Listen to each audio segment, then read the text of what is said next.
There are so many diseases in which immunologically triggered inflammatory response is responsible for causing destruction of normal tissues as well. We know immune system is our defense system, our body's defense system. It is protecting us from various diseases, various infections, from exogenous bacteria and from other infectious agent, either by protecting through the skin or inside our body. There are various cells, there are various mediators that are released and that are part of our immune system, and they are involved in different disease mechanisms.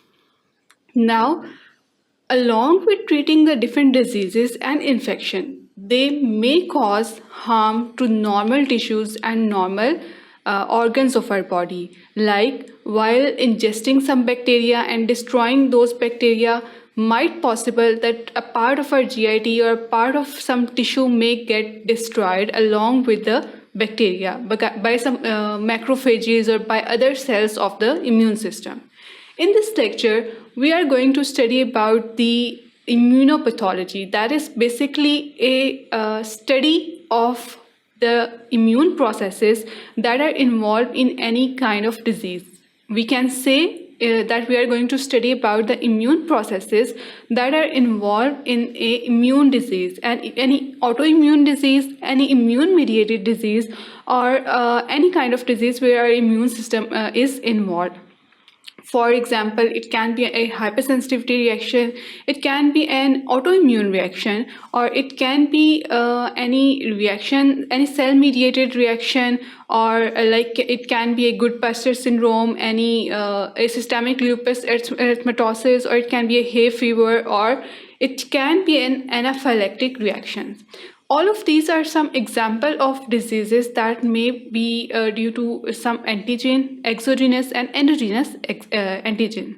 So basically, we will study about all of these things, about all of the reactions in the immunopathology.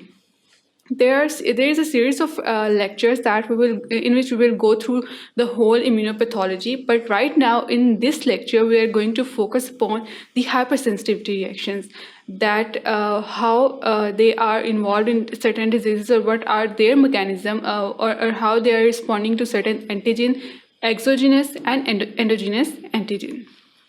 So starting our lecture with the hypersensitivity. Now, what is hypersensitivity?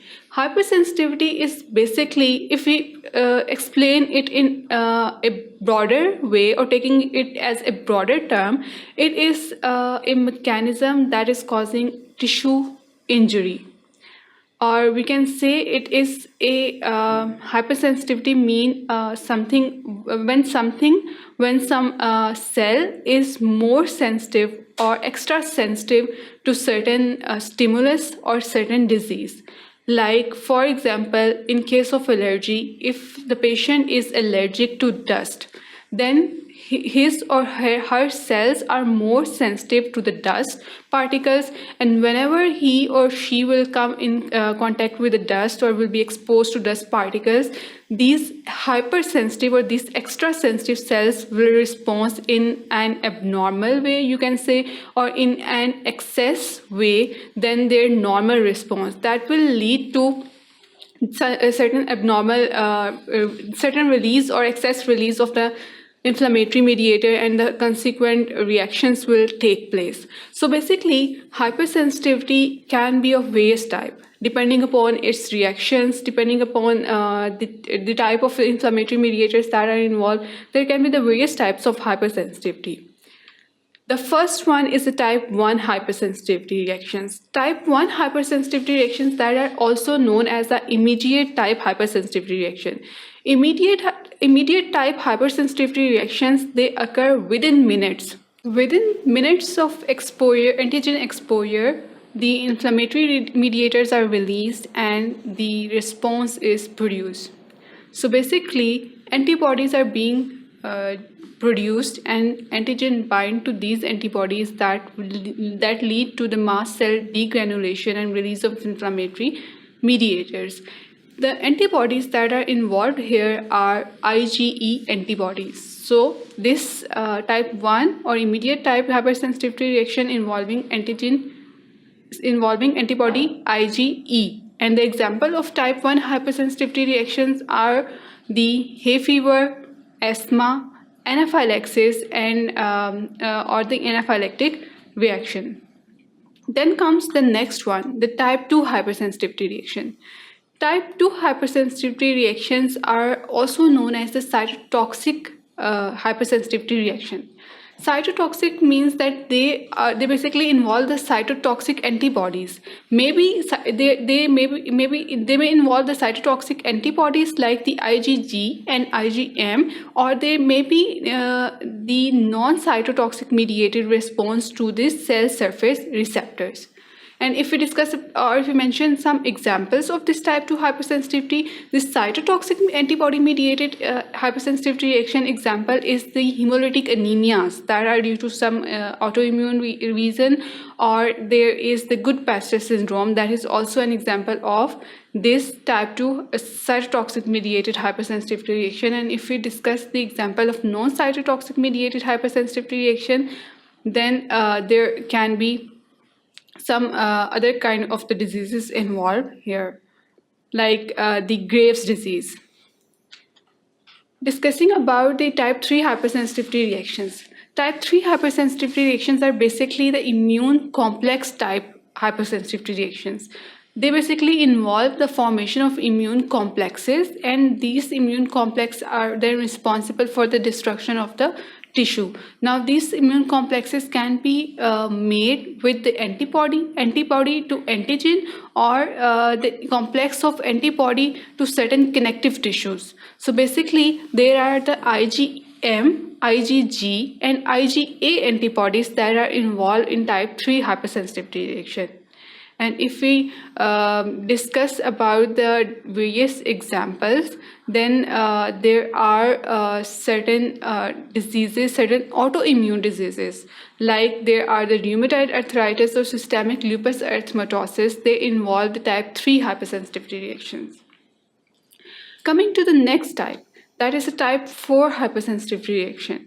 It is also known as the cell-mediated or delayed type hypersensitivity reaction. Delayed type hypersensitivity reaction because it takes almost 12 to 24 hours to take place, and it involves the cells, different cells like the T lymphocytes, the leukocytes are involved in producing the immune response. And if we discuss the example of this type 4 cell hypersensitivity, this involves all the granulomatous diseases like the tuberculosis and some others like the poison ivy. So all of these are basically involving this type 4 hypersensitivity reactions. Now, there, as I told you, some example of the type 1, type 2, type 3, and type 4. There can be a disease in which more than one type of hypersensitivity reactions are taking place. For example, lung injury, the pneumonitis, in which the more than one type of hypersensitivity reactions are involved, and they are taking place side by side or one by one. Now moving on and discussing all of the different type of hypersensitivity reaction with the example of certain diseases, and let's see how the response is produced to certain diseases and how the tissue injury is caused. Basically, the purpose of studying here is how the tissue injury is caused by the immune cells in response to antigen. So first of all, we are going to study about the type 1 hypersensitivity reactions that are also known as IgE-mediated hypersensitivity reactions, because the antibody that is involved here is IgE antibody. This is a cell that is involved in this type of hypersensitivity reaction. And what kind of the cells can be involved in type 1 hypersensitivity reaction? The mast cells and the basophil cell. Basically, these IgE antibodies are present on the surface of mast cells or basophil cells. Now, these are the antibodies that are present here, and these are the allergen that will bind to the IgE antibodies. And the antibodies present on the surface of the mast and basophil cells, to these antibodies, the antigen or allergen will bind. Now, you can see that it is necessary that the antigen bind to two adjacent antibodies present on the surface of the mast cells. Now, these antibodies are produced in response to the first exposure of antigen. Whenever there is the first exposure of any kind of the antigen, these antibodies are produced and they got attached to the surface of the basophil and or the mast cells. At the surface of the basophil or mast cell, they are retained. They are retained for years. And whenever there is any subsequent exposure to antigen, then the antigen comes and bind to these antibody. And after binding to these antibodies, it causes activation of mast cell or the basophil cell. Whenever there is activation of this cell, what will happen? There will be various metabolic responses. Now, these metabolic responses?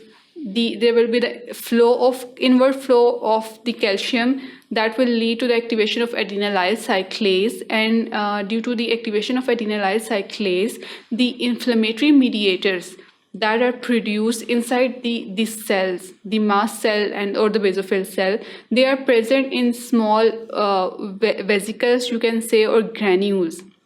Whenever the adenylyl cyclase is activated, it will cause the release of these mediators from the cells, and they will be released in the from the cell, and there are various type of these inflammatory mediators. Like there will be the release of vasoactive amine. There will be the vasoactive amine, for example, histamine. Histamine is very important inflammatory mediator, and it is involved in most type of allergy, most type of anaphylactic reactions, and that's why it is one of the important inflammatory mediator. Then there can be the eosinophilic chemotactic factor, the platelet activating factor, that is basically responsible for aggregation and formation of the clot in the blood. Then there is it causes aggregation of platelet and then cause the clot formation. Then there are various enzymes, leukotrienes, the most important one, C, D, and E, and prostaglandin or thromboxane. So basically, these prostaglandin and the leukotrienes, they are produced from the arachidonic acid. So these inflammatory mediators or this antigen-antibody interaction is also going to affect the arachidonic acid and then the production of the prostaglandin and thromboxane A2. When these inflammatory mediators are released, they will subsequently produce the effect that is related to their activity. For example, histamine. Histamine is going to bind to its receptor, like H1 and H2 receptor. When it will bind to the receptor, it will produce the subsequent effect. What is its effect? Causing the vasoconstriction of the smooth muscles, all type of the smooth muscles, and leading to this subsequent vascular dilation. So basically, these vasoactive amine or any other inflammatory mediators that are being released, they are then producing certain effects, like they may cause the smooth muscle contraction, increased vascular permeability, chemotactic attraction of eosinophil, that is due to the eosinophil chemotactic factor. Then there can be the platelet activation that is caused by the platelet activating factor, and then there will be the clot formation. Then there can be the protease effect, or the kininogen enzyme will be activated. Then what other things may be responsible for causing the anaphylactic activation? What does that mean? It means that apart from the activation of this mast cell through antigen binding to antibody, there is another way through which the mast cell can be activated: the direct activation of the mast cells. Whenever there will be the direct activation of the mast cell, after that, all of these steps will be carried out, the release of the inflammatory mediators, and then the effect will be produced. But this direct activation of mast cell will be different from this one. How?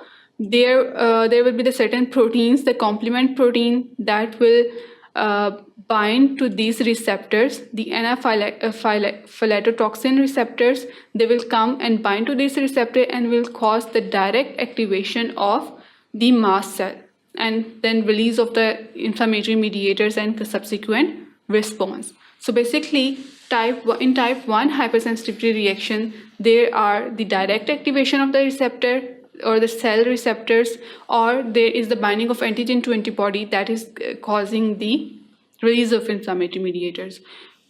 Now, there can be, apart from the antigen, now this antigen can be any dust particle, any bacteria, or any other stimuli. Stimuli means like any physical stimulus like cold. It can also be the reason of causing this hypersensitivity reaction. Pressure can be a reason of causing the hypersensitivity reaction. So all of these different kind of the stimuli may be responsible for activation of these mast cells. Now, like the cold, like the pressure, how they are going to activate the mast cells? They will cause direct activation of the mast cell and then producing the subsequent effect of the release inflammatory mediators. Moving on to type 2 hypersensitivity reactions. Type 2 hypersensitivity reactions are basically non-IgE antibody-mediated hypersensitivity reactions, telling us that there is no IgE antibody is involved. Now, IgE antibody is not involved. Obviously, there will be no mast cell. Then how inflammatory mediators will be released and how the cells will respond to certain antigen. So let's see. What happened here. Basically, this is an example of erythrocyte disease, and in this disease, what happens that antigens are going to attack the RBCs. Now, how they are going to attack the RBCs? These are the RBC cells, and these are the antigens. The antigens directly bind to the RBC cell surface receptors, and this basically is a recognition point, or you can say this is basically the opsonization. When the antibodies, the IgM and IgG antibody, recognize that there is an RBC in which the surface antigens are present, they come and they bind to these antigen. When they bind to this antigen, there is the anti-B antibody, or IgEG or IgM. They bind to these antigen. This leads to the formation of immune complex. The immune complex is formed, and then there will be the activation of complement. This activation of complement is due to the formation of immune complex.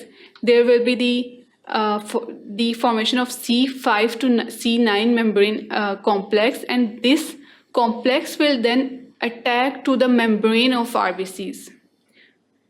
What will happen when it will attack to the membrane of RBC? Now, this is the membrane of RBC, and it is visualized here. You can see that this C5 to 9 membrane attack complex is basically embedded in this membrane. And here, what will it cause? It will cause the lysis of this membrane. It will cause the formation of pore inside the membrane. It will alter the permeability of the RBC membrane. What will happen that there will be because of this C5 to 9 protein complex, there will be the formation of membrane lesion, and because of alteration of the permeability, the cell will undergo cell lysis. So through this whole mechanism, the cell injury or tissue injury is caused. And as we stated that the example of type 2 hypersensitivity reaction is the hemolytic anemia. So in most cases of the hemolytic anemia, this is the mechanism that is carried out, and that is responsible for causing the abnormal RBCs or producing the abnormal RBCs inside the body. Then there is another way through which the IgG or IgE antibodies are going to cause the tissue or cell injury. How? By the opsonization of the RBCs. Like here, you can see this is the red blood cell, and this is the polymorphonuclear cell. Now, these polymorphonuclear cells possess Fc receptors. Now these FC receptors, to these FC receptors basically the antibodies bind, and they have ability to then bind with the antigen that is present on the RBCs, that basically lead to the formation of the complex. And this complex, then it will activate the complement, and there will be the subsequent receptors present on the polymorphonuclear cells for this complement protein as well, that will lead to the phagocytosis and intracellular destruction of RBCs. Like first the cell comes, it binds with this polymorphonuclear cell, and then it is phagocytosed and it is destroyed. This can be another mechanism through which the IgG or IgM bodies are causing tissue injury. Then antibody-dependent cell-mediated cytotoxicity. It can be another mechanism of type 2 hypersensitivity reaction. For example, there can be the anti-receptor antibodies. Anti-receptor antibody that are going to bind directly to the receptors. Here, let's take example of the two diseases. The first one, the Graves' disease, and the second one, the myasthenia gravis. Graves' disease. Graves' disease is a condition in which our thyroid hormone is overactive. There is more production of the thyroid hormone, and because of this, there is the thyrotoxicosis. So basically, this overproduction of the thyroid hormone will affect to the muscles, it will have effect to the bone, our metabolism, or all the functions that are performed by this thyroid hormone. Here what happened that antibodies are produced against the thyroid gland, or the receptors that are present on the thyroid gland or the thyroid cells. The antibodies bind to these receptors and they cause the overproduction of the thyroid stimulating hormone. And when there is overproduction of the thyroid stimulating hormone, there will be the excess of the thyroid hormone produced that will lead to the thyrotoxicosis and symptoms of the Graves' disease. Then there is the myasthenia gravis. Now what is myasthenia gravis? Myasthenia gravis is basically a disorder where there is the muscle weakness. And this muscle weakness is because of impaired nerve transmission, impaired nerve signals. Now, how these signals are impaired? By direct binding of antibody to the cell receptors. Like in case of the Graves' disease, the antibody directly bind to the TSH receptor and cause overproduction of the thyroid hormone. Similarly, in the myasthenia gravis, the antibody will directly bind to the acetylcholine receptors that are present on the synaptic nerve terminal, and it will cause blockage of acetylcholine binding to that receptors. Subsequently, the transmission will be blocked, transmission will be interrupted, and that will cause the muscle weakness and other symptoms of the myasthenia gravis. Like here in this diagram, you can see this is the nerve ending, and this is the acetylcholine that is present in the vesicle. Now this acetylcholine is going to be released in the synapse, and here it will bind to the postsynaptic receptors, the acetylcholine receptor, and it will produce its response, whatever it is. Then what happened in case of myasthenia gravis? The antibody to acetylcholine receptor, it bind to the receptor and it blocked the binding of acetylcholine to these receptors, causing termination of the transmission or causing abrupt blockage in nerve transmission, nerve conduction, that will cause a signaling issue, and there will be the rapid contraction and relaxation of the muscle or the weakness of the muscle that is caused by the myasthenia gravis. Another example of type 2 hypersensitivity reaction is Goodpasture syndrome. Goodpasture syndrome basically involves glomerular basement membrane antigen. That means antibodies are going to bind directly with the basement membrane of the glomeruli. Either it will attack the basement membrane of lungs or the kidney. So basically, we can say it is that type of type 2 hypersensitivity reaction that we discussed. The antibodies are going to bind directly with the connective tissue. So this Goodpasture syndrome is a type of those diseases in which antibodies directly bind to the connective tissue and cause injury, produce inflammatory response that will cause the tissue injury. Like here in the Goodpasture syndrome, there can be the two mechanisms, you can say. In the first one, what will happen, or in one case, what can happen is that the antibodies bind to the collagen, the type 4 collagen that is present in the basement membrane of a glomeruli, or it may also be present in the basement membrane of the lungs.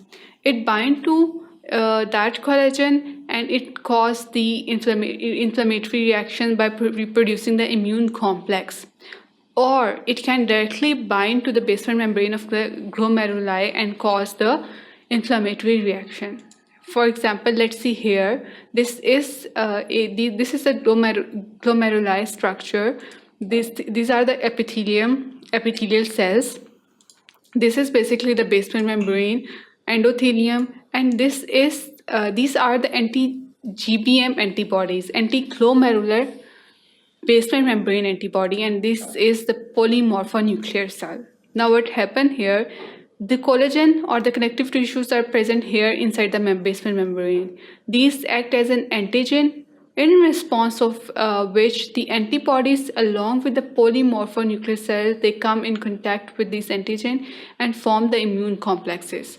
Now this immune complex is formed, and this immune complex will cause the destruction of this membrane, or it will cause the tissue injury, leading to edema, leading to infiltration, and various other symptoms of the Goodpasture syndrome, like the fever, like the fatigue, and in case of the lung disease, there may be the cough as well. So basically, this is another mechanism of type 2 hypersensitivity. Now moving to the type 3 hypersensitivity reaction that are also known as immune complex reaction. Now what will happen in this type of reaction, there will be the formation of immune complex. Let's understand this by taking the example of the serum sickness. Serum sickness is a disease in which our blood vessels and our kidney is affected. Like there is the vasculitis and there is the glomerular injury that will then cause the subsequent symptoms. Here, what happened that the patient is exposed to certain antigen whenever the antigens are directly injected to the body. Like it can be any protein that is injected for some therapeutic purpose, and the patient is hypersensitive to that protein, and there is the initiation of any hypersensitive reaction inside the body, and that reaction will be the type 3 hypersensitivity reaction. So basically, whenever that protein is injected to the patient, what will happen that after 6 to 8 days the response will be initiated. You can see in this graph that from 0 to 6 days, the level of the antigen remains same in the serum. After that, there is the formation of the immune complex, and there is the deposition of this immune complex. Now, this immune complex deposition will cause the activation of the complement system, the activation of the complement protein, and along with that, it will cause the glomerulonephritis, it will cause the vasculitis. Let's see here. It is causing the vasculitis. Here you can see this is a blood vessel. These are the immune complexes. And you can see that these are formed by binding of the polymorphonuclear cells with these antigen. And now these are responsible for the vasculitis. And in case of the glomerulonephritis, the immune complexes These are the antigens that are present inside the basement membrane and to which the polymorphonuclear cells bind and cause formation of immune complex. And these are the endothelial cells and the basement membrane and epithelial cells. And the complement activation. Now, complement activation is basically through the activation of C3 to the C3A and C5 to C5A anaphylatotoxins. Now, these anaphylatotoxins, they may act on the capillary, they may act on the lungs or in the bronchiole, leading to the smooth muscle contraction or causing the change in the vasopermeability of the capillary and causing the edema. This is basically the direct activation, action on the cell by activating the complement or complement activation and causing smooth muscle contraction or edema. Another example of type 3 hypersensitive reaction is the Arthus reaction. Arthus reaction basically takes place when there is the formation of the immune complex inside the blood vessels that also lead to the injury, edema, and infiltration. Like here, you can see in this diagram, there is the fibrin necrosis, that is also known as fibrinite necrosis. And it is because of the protein fibrin that is being damaged and that is being destroyed and leading to the necrosis. And this is the blood vessel that is showing a basement membrane. There are the red blood cells, and also there are the polymorphonuclear cells that bind to the endothelium and that will produce the immune complex. If we discuss the whole Arthus reaction one by one, for what will happen first there will be the disposition of immune complexes. And this disposition of immune complexes, there will be the formation of immune complexes, and this is the basement membrane, endothelial cells and immune complex are present inside the basement membrane here. This will lead to the activation of complement. There will be the activation of C3 to C3A and C5 to C5A. That will then lead to the chemotactic attraction and activation. Chemotactic attraction of polymorphonuclear cells. Polymorphonuclear cells will come and attach to this immune complex of basement membrane. This will then lead to the release of proteases and oxygen radical with tissue damage, and the reactive oxygen species, all of the other inflammatory mediators that are released that are going to cause the damage of the cell. Here you can see that this polymorphonuclear cell, it will release the reactive oxygen species, hydrogen peroxide. All of these things are going to damage this basement membrane and will alter its permeability and will cause the tissue injury and tissue damage. Next one and the last one is the cell-mediated hypersensitivity reactions, that is the type 4 hypersensitivity reaction. In the type 4 hypersensitivity reaction, there is no antibody involved. Rather, the cells are involved. The lymphocyte, the leukocytes are involved that are causing the tissue injury or cell death. So let's see, what is a basic mechanism or what happens in a cell-mediated hypersensitivity reaction. In a cell-mediated hypersensitivity reaction, whenever an antigen enters the body, it is exposed to certain cell, or it is presented to the certain cells like the macrophages, like the dendritic cells. What they do, they simply take up these antigen and they phagocytose them. All of the cells that comprises a specific protein, the HLA class II protein, they are able to recognize the antigen, and antigen will bind to those cells. Now, after binding these macrophages, what will they do? They will release the interleukins. Interleukins 1, interleukin 6, or interleukin 12 will be released. Now, due to the release of this interleukin, what will they do? These interleukin will attract or they will activate the CD4 T cell. Now, these CD4 T cells that are activated by these interleukin, what will they do? They will cause the release of another type of interleukin, that is interleukin 2, along with the IFN alpha. Now, this IFN alpha and interleukin, they will cause the accumulation of various cells, accumulation and proliferation as well. Like there will be the lymphocyte, monocytes, the different cytokines, and the fibroblasts. There will be the aggregation of all these cells. There will be the proliferation of different type of cells, further release of interleukin, and formation of the CD4 cells. All of these things will alter the cell status, and it will cause the cell injury. It can be T-cell-mediated cytotoxicity, or it can be NK cell-mediated cytotoxicity. In the T-cell-mediated cytotoxicity, what happened that the target cells are any cell that is affected by the virus or that is attacked by the virus. Any human cell that is attacked by virus. Then the cells that are coated with HLA protein, or any tumor cells.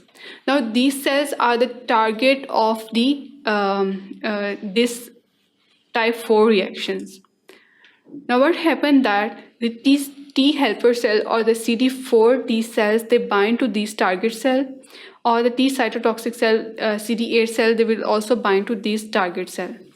After binding, what will happen that they will cause activation or proliferation of other cells, like the TK cell and the TH cell, the helper cells. They will undergo further proliferation. There will be the production of the CD8 cytotoxic T cells, as well as there will be the production of the CD4 helper T cells. What is the purpose of all of these cells that are being produced? They will produce the interleukin. Interleukin 2 will be produced, and because of the production of this interleukin 2, further aggregation and proliferation of the cells will take place. Now, this TK cell, it will bind to the target cell, and after binding to the target cell, it will cause the alteration in its metabolic processes, like it will cause alteration in the movement of the ions, the permeability. There will be the more influx of the sodium and calcium. There will be the more outward flow of the potassium. That will lead to the membrane leakage, and this membrane leakage is basically due to the perforin, that is an important cytotoxic protein that is responsible for the membrane leakage and leading to the lysis of the target cell. This is the target cell. Here you can see this was the target cell to which the TK cell bind. After binding, the cytotoxic perforin is released that caused membrane leakage. There is the leakage of the potassium, inward movement of the sodium and calcium, that will lead to the lysis of the cell, because the cell is unable to maintain its osmotic balance and ultimately undergo lysis. In the natural killer cell-mediated toxicity. In the natural killer cell-mediated toxicity, or NK cells, the NK cells are involved. Natural killer cells are involved. The targets are any viral infected cells, any tumor. Both of these can be the target of this type of the cell-mediated toxicity. What will happen that the NK cell will come and they will bind to the target cell. After binding to the target cell, they will cause the cytotoxicity. How they will cause the cytotoxicity? Just like the one mechanism that we studied in the T-cell-mediated cytotoxicity. These are the NK cells that bind to the target. Now, this is the target cell. After binding, what will happen that this NK cell will be released as such, but when it binds to the target cell, it causes the release of the perforin, that is a cytotoxic immune mediator, and it will cause the membrane leakage, just like it caused the membrane leakage in the T-cell mediated cytotoxicity. Here, NK cell will perform the same role. There will be the outward movement of the potassium, inward movement of sodium and calcium, that will lead to the osmotic imbalance of the cell, and cell will undergo lysis. Now here you can see that the target is the virally infected cell, the target is a tumor cell. So we can say that our immune system is treating the disease. And by destroying the virally infected cell, it is preventing the spread of infection. By destroying the tumor cell, it is preventing the further spread of the tumor, and hence it is important in treating certain diseases and performing their role. But certainly, along with the tumor cell, along with the cell, the virally infected cell, it may affect the normal tissue that can be that is not beneficial for us, we can say. So this was all about this lecture, in which we studied about the immunopathology, the basics of the immunopathology. We studied about the hypersensitive reaction, basically. So summarizing all of these things, immunopathology is a branch of sciences that deals with the study of immune system along with the disease, or a study of an immune disease, you can say. In this, we study about the various mechanisms, like about the autoimmune diseases, like the hypersensitive reaction and other immune-mediated diseases.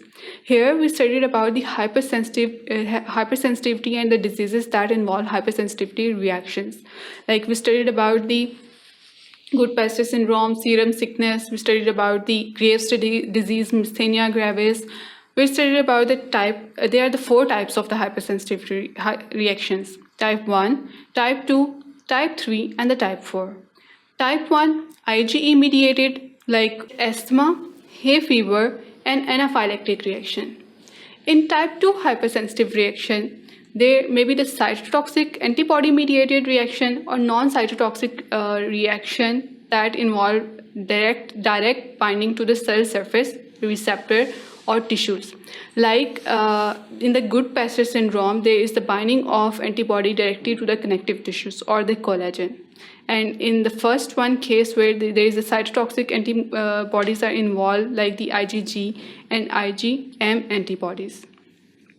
Here, the example is the Graves' disease and the myasthenia gravis. Then we studied about the type 3 hypersensitive reaction that are also known as the immune complex reactions. Here, we took the example of the autoimmune diseases like the systemic lupus erythematosus and the rheumatoid arthritis. And antibodies that were involved were the IgG, IgE, and IgA, and IgG, IgM, and IgA antibodies. Then we studied about the type 4 hypersensitive reaction that are the cell-mediated reaction, and that involve the leukocyte, lymphocytes, and other cells. For example, the diseases like the granulomatous diseases, the tuberculosis, or the poison ivy. Such kind of the reaction involve the type 4 hypersensitive reaction. We studied about the T-cell-mediated hypersensitivity, and we also studied about the NK cell-mediated hypersensitivity, that how they are going to produce the cytotoxic proteins that will cause the membrane leakage and will cause lysis of the target cell. So this was all that we studied in this lecture. Hope you guys learned a lot and you understand this topic well. Thanks for watching sqadia.com.